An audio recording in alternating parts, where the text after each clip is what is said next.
Biden and Netanyahu hold first call in more than a month as tension grows over food crisis and war.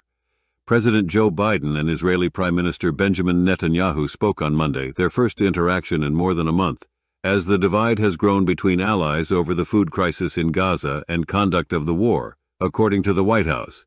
The call comes after Republicans in Washington and Israeli officials were quick to express outrage after Senate Majority Leader Chuck Schumer sharply criticized Netanyahu's handling of the war in Gaza and called for Israel to hold new elections. Biden hasn't endorsed Schumer's call for election but said he thought he gave a good speech that reflected the concerns of many Americans. The White House has been skeptical of Netanyahu's plan of carrying out an operation in the southern city of Rafah, to which more than 1 million displaced Palestinians have fled, as Israel looks to eliminate Hamas following Hamas's deadly Oct. 7 attack. Biden administration officials have warned that they would not support such an operation without the Israelis presenting a credible plan to ensure the safety of innocent Palestinian civilians. The Biden-Netanyahu call also comes as the United Nations Food Agency on Monday issued more dire warnings about the humanitarian catastrophe in Gaza. Netanyahu lashed out against the American criticism on Sunday, describing calls for a new election as wholly inappropriate. "We're not a banana republic," he said.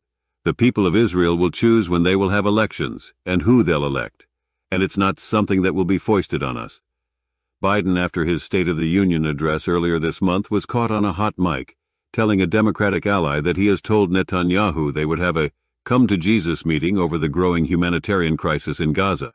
His frustration with Netanyahu's prosecution of the war was also on display in a recent MSNBC interview, in which he asserted Netanyahu was hurting Israel.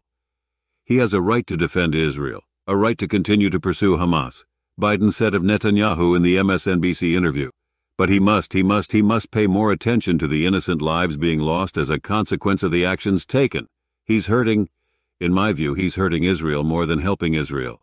The president announced during his State of the Union address that the U.S. military would help establish a temporary pier aimed at boosting the amount of aid getting into the territory.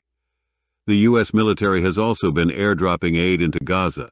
The Biden administration resorted to the unusual workarounds after months of appealing to Israel, a top recipient of military aid, to step up access and protection for trucks bearing humanitarian goods for Gaza.